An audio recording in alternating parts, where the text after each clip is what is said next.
Pemirsa, mantan Direktur Utama PT Angkutan Sungai Danau dan Penyeberangan atau ASDP Indonesia Ferry, Ira Puspadewi, hari ini menghadapi sidang pembacaan putusan atau vonis di Pengadilan Negeri Jakarta Pusat. Informasi selengkapnya akan disampaikan oleh rekan kami, Syahda Yustiza, yang siang ini sudah berada di Pengadilan Negeri Jakarta Pusat. Syahda, bagaimana jalannya sidang vonis pada hari ini?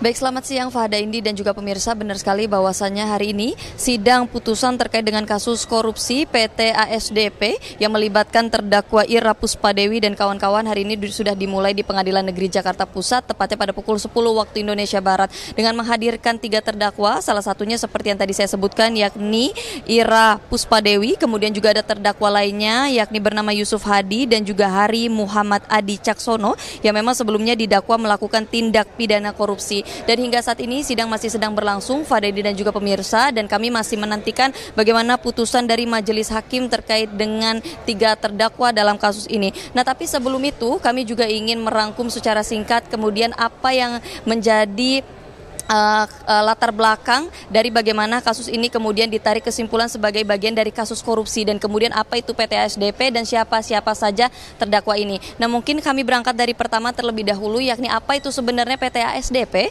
Untuk PT ASDP itu sendiri ini merupakan salah satu BUMN operator ferry yang sebelumnya juga untuk mengurus bagaimana penyeberangan penumpang, kendaraan dan juga kargo di Indonesia. Sementara untuk ketiga terdakwa, yang pertama ini ada Ira Puspadewi, ini sebelumnya merupakan mantan Direktur Utama dari PT ASDP yang berlangsung di periode 2017 hingga 2024, dan Muhammad Yusuf Hadi, ini salah satunya merupakan Direktur Komersial Pelayanan di ASDP. Yang ketiga ada Hari Muhammad Adi Caksono yang merupakan Direktur Perencanaan Pengembangan di ASDP. Nah, lantas bagaimana kasus ASDP ini tiba-tiba menjadi bagian dari kasus yang disoroti sebagai korupsi? Ini salah satunya pertama dari hasil penyelidikan KPK yang sebelumnya menemukan bahwasannya ada proses akuisisi yang dilakukan oleh PT ASDP terhadap PT Jembatan Nusantara di tahun 2019-2022 yang menurut dari KPK itu sendiri ini diduga terjadi tidak ada sesuai aturan korporasi, kemudian dianggap merugikan keuangan negara dan menguntungkan pihak swasta tertentu.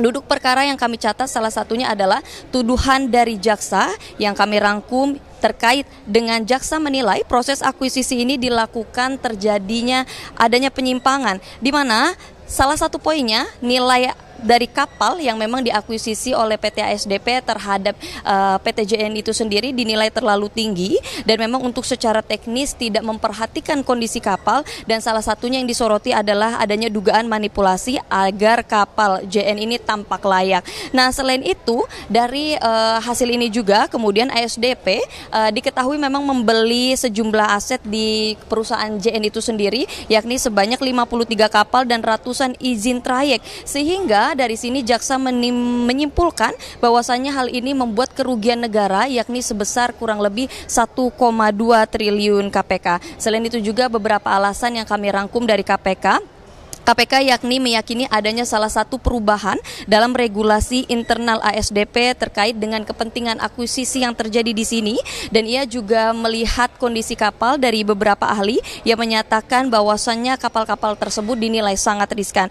Nah, tapi kami juga mencatat salah satu pembelaan yang disampaikan dalam pledoi yang tertuang di tanggal 6 November yang disampaikan oleh Ira Puspadewi dan kawan-kawan beserta kuasa hukumnya, di mana mereka menilai bahwasannya proses akuisisi ini yang dilakukan ini merupakan aksi korporasi dan demi kepentingan bisnis dan usaha strategis yang sah, bukan merupakan tindak pidana korupsi. Dan ia juga membantah bahwasanya ia menilai penghitungan jaksa atau KPK ini keliru, yang sebelumnya menilai kapal yang dibeli ini merupakan kapal yang dianggap besi tua, padahal sejatinya ini merupakan kapal yang masih produktif dan memiliki izin trayek yang sangat strategis. Kemudian juga Ira menilai bahwasannya untuk jaksa itu sendiri dianggap keliru dalam memahami akuisisi saham, bahwa sejatinya yang dibeli adalah saham dari PT Jembatan Nusantara senilai 100%, bukan berarti membeli kapal satu persatu. Oleh sebab itu, bantahan dari Ira Puspadewi itu sendiri yang menilai bahwasannya ini merupakan bagian dari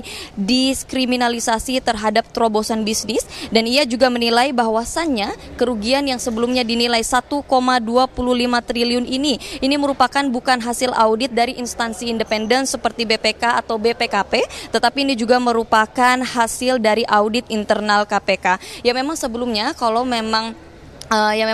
menurut Ira bahwa akuisisi ini sempat dianalisis ini justru menguntungkan ASDP dan juga negara. Ia juga menilai bahwasannya dalam track record yang tercatat, salah satunya di tahun 2021, laba yang dihasilkan ini ada senilai 326 miliar keuntungannya, dan juga di tahun 2023 ada laba senilai 637 miliar rupiah. Sehingga digitalisasi tiket di ASDP ini bisa menyelamatkan uang negara senilai 5-8 miliar per hari. Dan oleh sebab itu, Fadendi dan juga pemirsa, meskipun bahwasannya KPK ini meyakini ada kerugian, kemudian juga ada aliran dana yang mencurigakan, namun argumen dari Ira dan kawan-kawan ini menyebutkan bahwasannya salah satunya yang kami soroti adanya audit formal oleh BPK atau BPKP yang memang menyimpulkan bahwasannya tidak ada penyimpangan material atau setidaknya dari audit kepatuhan dan juga dari validasi prosedur. Nah, oleh sebab itu kami juga masih menunggu bagaimana nantinya putusan dari majelis hakim, bagaimana ini kemudian kami menimbang dari kedua sisi, pernyataan jaksa, KPK, dan juga dari pihak terdakwa yang bersangkutan. Tapi kalau boleh sedikit mengulas bahwasannya sebelumnya untuk Ira dan kawan-kawan sendiri ini dijatuhi tuntutan. Pertama, tuntutan oleh jaksa penuntut umum bahwa sebelumnya Ira dijatuhi tuntutan 8 tahun 6 bulan dengan denda 500 juta, sementara dua terdakwa lainnya dituntut 8 tahun dan denda 500 juta. Dan hingga kini kami masih menanti bagaimana putusan majelis hakim, apakah putusan yang dijatuhkan pada hari ini lebih besar dari putusan jaksa penuntut umum atau lebih kecil lagi dari jaksa penuntut umum. Sementara update-nya demikian dari Pengadilan Negeri Jakarta Pusat, Fahada Indi. Baik, kita nantikan bersama seperti apa putusan hakim terhadap Ira Puspadewi dan juga dua orang lainnya. Terima kasih atas laporannya, Syahda Yustiza.